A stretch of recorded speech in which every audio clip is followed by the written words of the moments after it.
Sarah pour l'exposé. On enchaîne du coup avec voilà, un autre sujet, un nouveau sujet, et un mot que peut-être certains d'entre vous connaissent et peut-être d'autres vont le découvrir. On va parler des odonates de l'ESCO après les oiseaux, avec, il est en train de s'avancer derrière moi, Cédric Van Appelgem. Il est chargé de mission au sein du Conservatoire des espaces naturels, et je lui cède bien volontiers la parole. Le micro est sur la table basse qui est voilà, juste là. À vos côtés, Cédric, je vous en prie. Merci beaucoup, bonjour à tous. Et donc voilà, je dois vous présenter en fait les odonates ou les libellules en fait du réveil d'ESCO. Et je vais faire un petit rappel. Je ne sais pas si tout le monde est très à l'aise avec le groupe en fait des odonates. Pour vous présenter en fait ces insectes qui se composent en fait en deux grands groupes. Donc un premier groupe avec des noms un peu compliqués, hein, mais on va dire que les petites zygoptères, on les appelle les demoiselles. Elles se caractérisent par une taille assez frêle, des ailes qui sont repliées le plus souvent sur le dos, et un vol qui est léger, peu soutenu. En fait, elles ne sont pas capables de faire des déplacements actifs. Réellement, elles sont plutôt portées par le vent. Et à l'opposé, en fait, on a un autre groupe, les libellules. On va dire les libellules vraies, les libellules, on ne peut pas appeler anisoptères. Donc les libellules qui sont des insectes qui sont souvent plus gros, qui ont les ailes qui sont ouvertes au repos, et qui sont capables de faire des vols puissants. C'est celles qu'on voit généralement se balader un peu partout, qui sont capables de se déplacer, de faire du surplace, de virer de bord en fait, instantanément, et qui sont capables de faire de réels déplacements. Ces deux grands groupes en fait forment les libellules, avec deux exemples juste à côté d'espèces caractéristiques de ces deux groupes. Si on a l'habitude en fait de voir ces individus voler dans les eaux humides, voler au-dessus des vallées, ce sont pour autant des insectes qui sont plutôt aquatiques. En effet, ils ont deux phases, donc une phase aquatique et une phase aérienne. Alors, je vais venir rapidement sur ce cycle de vie parce qu'il y a une importance déterminante sur les enjeux de conservation et sur l'explication de leur présence ou de leur absence. Alors, si la femelle pond dans la végétation ou dans des sédiments, l'œuf en fait va éclore relativement rapidement et il va se succéder une période larvaire qui va durer entre quelques semaines à plusieurs années. Et cette différence en fait de développement larvaire va être liée à leur écologie et à leur stratégie de développement. Donc certaines sont des espèces qui sont liées à des milieux temporaires et vont avoir besoin de se développer très rapidement. Et avec une phase adulte qui va être un peu plus longue pour retrouver en fait, un habitat dans lequel elles pourront pondre. Et d'autres en fait vont avoir des stratégies de développement très longues et vont être capables de supporter une température très basse, une alimentation très pauvre et de décaler en fait leur phase d'émergence. Vient la période en de se développer, donc on passe directement du stade larvaire au stade adulte. Hein, il n'y a pas de stade en fait de chrysalide comme chez les papillons. Et donc l'insecte émergent va d'abord en fait quitter les milieux de reproduction pour pouvoir en fait assurer une certaine maturation. À l'émergence, les individus ne sont pas capables de se reproduire, ils ont besoin de maturer. Et ils reviennent ensuite sur les milieux aquatiques. Alors, sur le milieu aquatique pour se reproduire. De ça, en fait, on tire plusieurs conclusions. La première, c'est que l'habitat de l'espèce, de toutes les espèces, est complexe. C'est-à-dire qu'on compose à la fois un milieu aquatique, un milieu aérien pour le développement, mais aussi des milieux satellites pour la ponte et pour l'émergence. L'autre élément important, en fait, par rapport à ça, c'est que la zone, en fait, de l'habitat est assez étendue. On va avoir, en fait, des espèces qui ont besoin d'un habitat qui est différent à chaque période larvaire et à chaque stade adulte. Donc une complexité relativement importante à aborder les enjeux de conservation, mais aussi en fait à aborder leur présence. Souvent en fait on va localiser la présence des espèces avec la présence des adultes. Néanmoins, voir un adulte, notamment chez les libellules vraies, c'est qu'ils sont capables de beaucoup se déplacer, ça ne veut pas dire pour autant qu'il y a une population. Donc on va avoir en fait un biais d'observation. La multitude de points des adultes qu'on va pouvoir voir ne représente pas réellement les populations. Donc c'est quelque chose en fait qu'il faut avoir en tête, que ça crée un biais en fait dans la connaissance qu'on peut avoir des libellules sur notre territoire. En termes de diversité, on a à peu près 6300 espèces dans le monde, environ 150 en Europe. Et nos territoires, en fait, donc sur la vallée de l'Escaut, 43 espèces ont été observées. Alors, de ce chiffre-là, je ne peux pas vous dire que 43 espèces se reproduisent. On va le voir dans quelques exemples, ce n'est pas la réalité. Et sur les territoires qui composent en fait la vallée de l'Escaut, que ce soit la Flandre, la Wallonie ou la France, on a à peu près un nombre d'espèces, un ordre de grandeur des mondes d'espèces espèces qui est à peu près équivalent, même si, en fonction des dernières observations, on peut rajouter une ou deux espèces sur certains territoires. Les chiffres, en fait, il y a 2 ans. En termes d'habitat, les habitats, je me suis concentré sur les habitats plus aquatiques, qui sont utilisés par les zoonates, et dont on en a parlé tout à l'heure dans la première intervention. Des rivières bord des ruisseaux, on en trouve en fait dans la Haute-Vallée, en amont de Cambrai, c'est là où j'ai pris quand j'étais gamin, et que j'ai regardé mes premières libellules.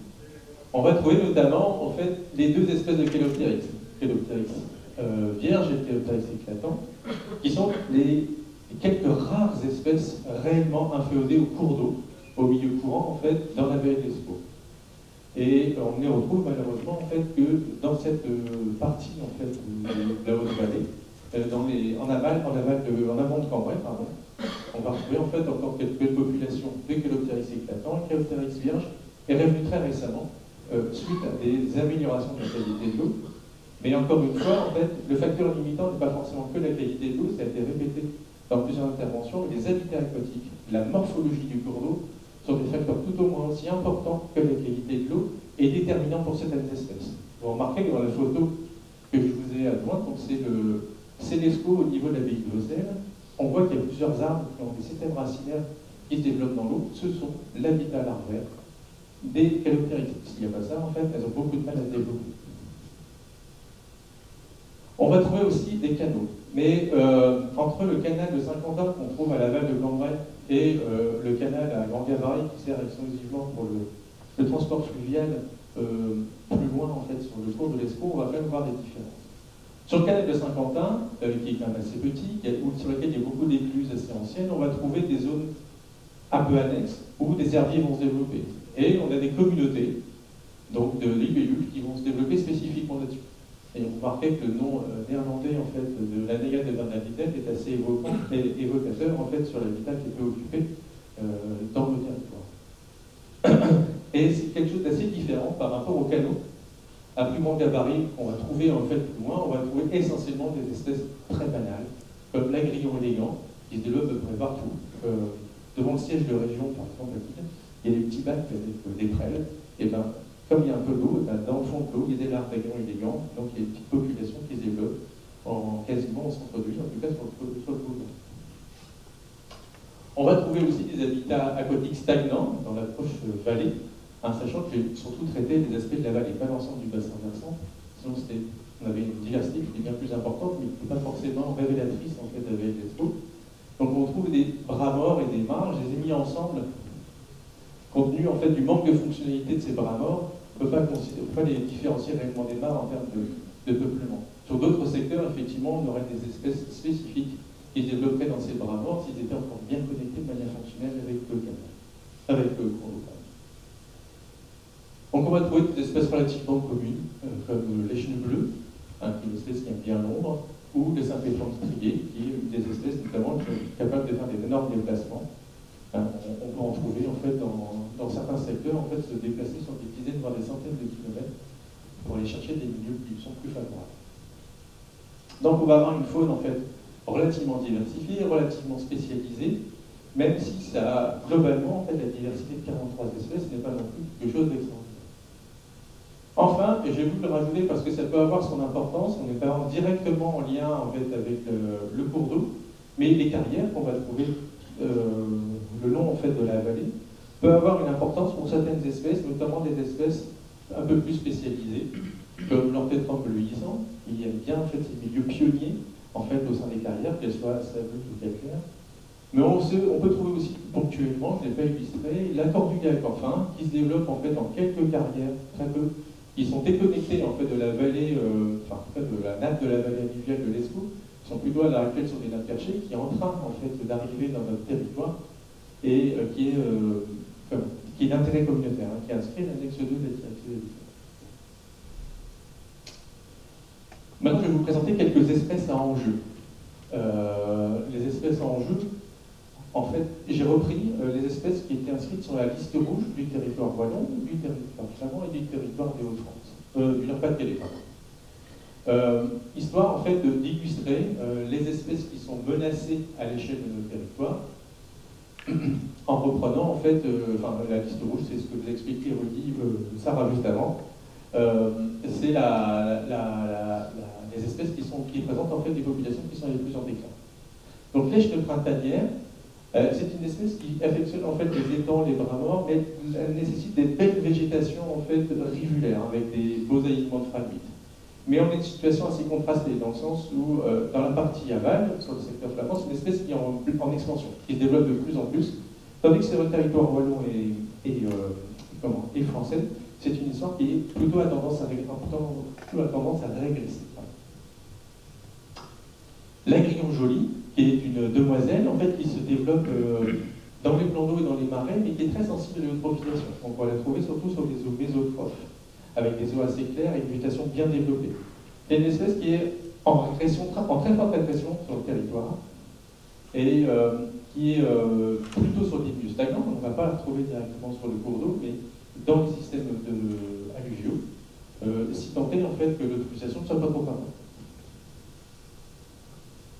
Une autre espèce en jeu, en particulier sur le territoire flamand, c'est le gombe gentil, et qui affectionne plutôt les plans d'eau, les anciennes carrières plutôt de grande taille, si tant est que la végétation ne soit pas trop importante. Et elles sont très discrètes. Les espèces normalement de ce genre-là sont des espèces qui se développent dans les cours d'eau, notamment dans les grands cours d'eau. Et c'est une particularité de celle-ci qui se développe aussi dans les plans d'eau. Et elle a tendance plutôt à régresser. Mais encore une fois, on est sur une espèce d'énustagme. Enfin, deux espèces qui sont extrêmement menacées et qui ont deux écologies un peu différentes. Celle-ci est vraiment sur des plans d'eau, le Cressin-pétrole noir, sur des plans d'eau acides, plutôt oligotrophes. Mais c'est une espèce qui est tellement régressée qui, maintenant, en fait, a disparu complètement de la vallée d'Escaut. Elle était présente avant, mais elle a complètement disparu. On voit encore des individus erratiques, mais c'est terminé pour elle. En fait, en tout cas, si on ne fait pas des actions très correctives, très importantes. Et c'est un contexte assez similaire pour le Saint-Pétrone vulgaire, qui est présent tout le temps sur des mares et des plans d'eau qui ne sont pas spécialement oligotrophes ou acides, mais qui doivent vraisemblablement plutôt subir les effets du changement climatique. C'est une espèce qu'on trouvait encore il n'y a pas si longtemps dans le territoire de la vallée d'Escaut, mais à l'heure actuelle, en fait, on ne connaît pas de population productrice, on connaît des individus qui le aident, mais pas de population productrice. Alors, c'est une situation où il y a des espèces qui ont disparu de la vallée ou qui ont disparu de la région, mais d'autres espèces sont arrivées ou se sont développées de manière très importante, que ce soit l'èche naphine, la lynx napolitain, la libellule écarlate. Toutes ces espèces ont en fait des caractéristiques assez communes. Ce sont des espèces qui ont plutôt des centres de leur distribution méridionaux, c'est-à-dire que des espèces qui sont en expansion vers le nord. Et par ailleurs, ce sont aussi des espèces qui sont plutôt sur le milieu stagnant et eutrophe.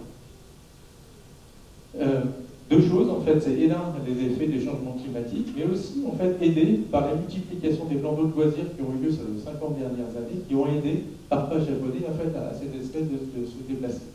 Même si des espèces comme l'Alex napolitain ou les bulles, les crânes sont capables de faire des grands déplacements.